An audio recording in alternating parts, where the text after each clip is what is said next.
तो जी जय श्री राम, नमस्कार। मैं विवेक कुमार आप सभी का दोस्त आप सभी का स्वागत करता हूँ और आशा करता हूँ आप सभी बढ़िया होंगे।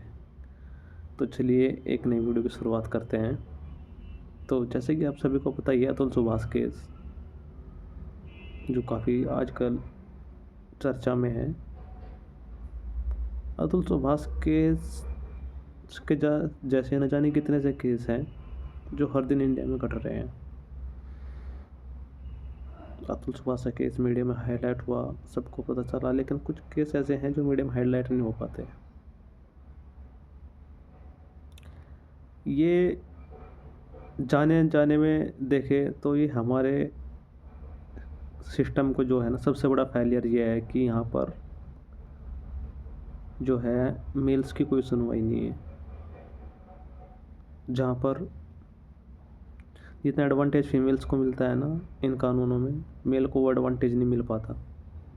चाहे वो अतुल सुभाष हो या कोई और हो केस हो। और कुछ फीमेल्स इसका बहुत ज़्यादा फ़ायदा उठाती हैं इन कानून्स का।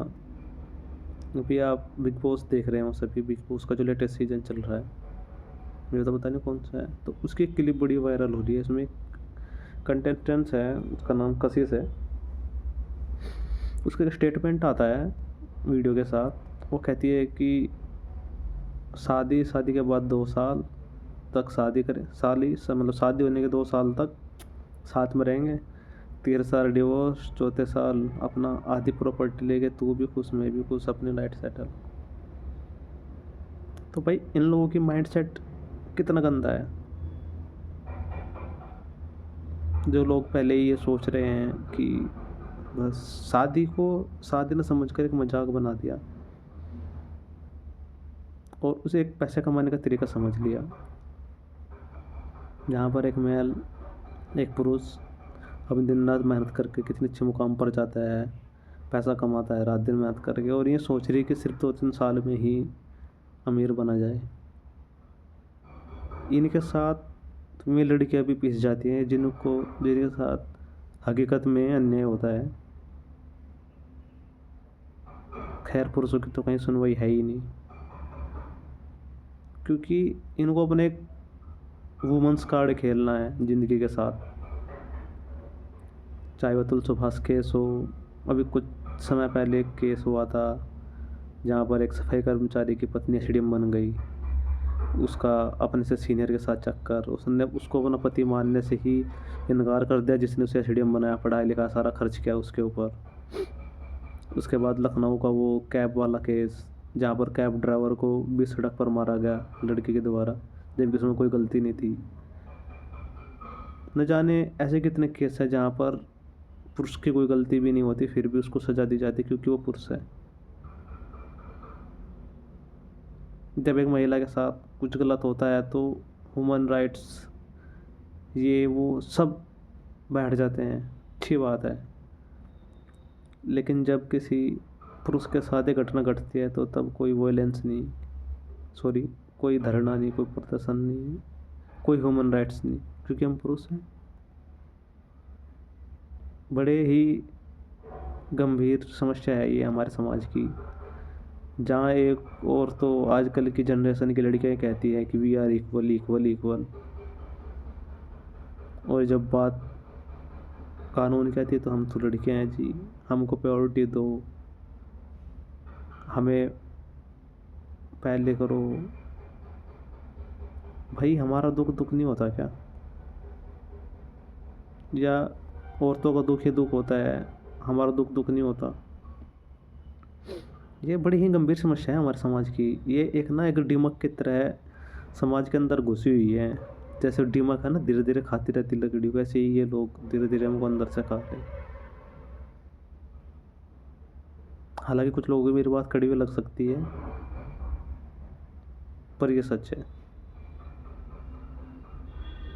मैं तो न्यायपालिका को यही कहना चाहूँगा कि जब भी आप डिसीजन लेते हैं तो जेंडर को प्रेफर ना करें, न्यूट्रल रहें जेंडर के ऊपर। ज़रूरी नहीं कि जिस आदमी की तनख्वाह 1 लाख उसे 50,000 रुपये महीना ही एलिमनी देनी पड़े।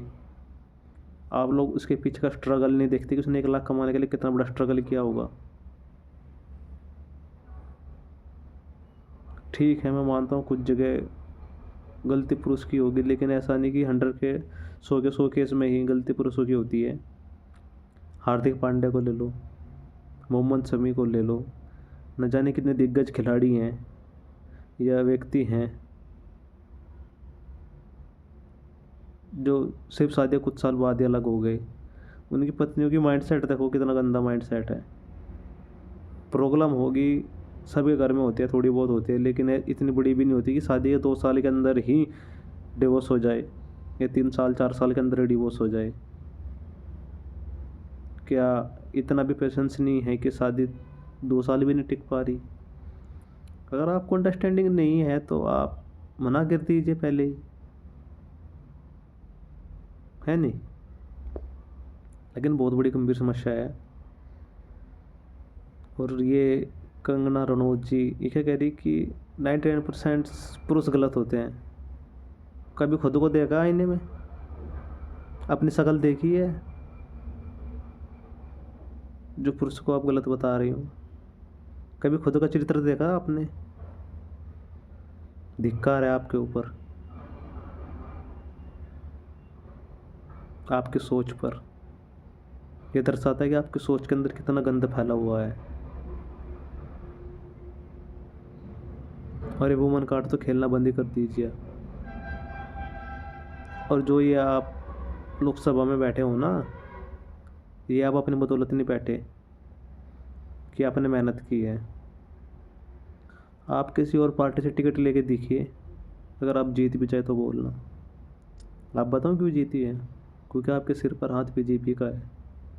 जिस दिन बीजेपी ने सिर पे से हाथ उठा लिया ना, आपकी वोट भी नहीं मिलेगी आपको। समझ आया? तो ये अपनी मानसिकता चेंज करें। और मैं न्यायपालिका से भी यही कहना चाहूँगा कि कुछ ऐसे ठोस कानून भी आए जाएं जहाँ पर पुरुषों की सुनवाई हो, क्योंकि ज़रूरी नहीं कि हर बार पुरुष ही गलत हो, महिला भी गलत हो सकती है। तो मैं तो ये कहना चाहूँगा कि अतुल सुभाष जैसे केस देश के अंदर और ना सामने आए, और मैं तो ये कहना चाहूँगी उसके परिवार को न्याय मिले और जो दोषी हैं उनको कठोर से कठोर सज़ा मिल जाए, ताकि ऐसी गंदी हरकत करने की दोबारा को भविष्य में कल्पना भी ना कर सके। ये कहना चाहूँगा। जय श्री राम, नमस्कार।